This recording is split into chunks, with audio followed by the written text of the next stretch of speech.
original vision for Darksiders was pretty grand. And we weren't able to execute on that fully in Darksiders 1, but Darksiders 2, a lot of the stuff we really wanted to have in there, like loot, like skill trees, leveling up, a big world that you could explore at your leisure, getting new abilities that allow you to then see more of that world. We get to do a lot of that in Darksiders 2, and we're really excited about it.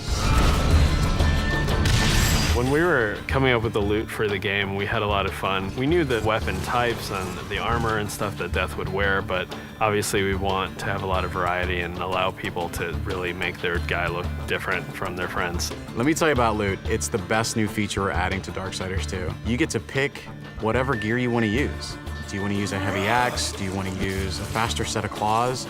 Do you prefer extra fire damage? Do you want added strength? Do you want added stamina? There's got to be thousands of pieces of loot. I mean, not only is there a bunch of visual combinations, there's a bunch of statistical combinations. Of course, you're going to find just common stuff, and then you're going to start to find some that have magical properties. You're going to get some that really are loaded up with stats, and eventually, our top-tier loot is called possessed weapons, and those are going to be a lot of fun because they stay with you, and you're actually able to take items that you found, and you can feed those items into the possessed weapon to increase their power. Essentially, the possessed weapons level up with you based on how often you feed them with the loot that you don't want anymore. And I think it's that tier of loot that we're introducing that's going to be the most exciting.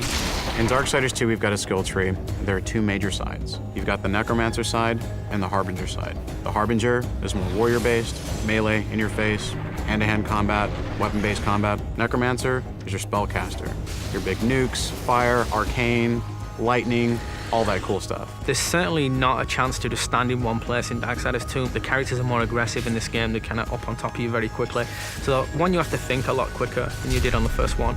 But because you've got so many different tools to handle that combat now, players can handle it in a lot of different ways. They can hold back and use a lot of the magic if they're not very good at the melee combat, but you can also get in and get through from a very up close and personal style of gameplay. So it's really down to the type of player who's playing the game.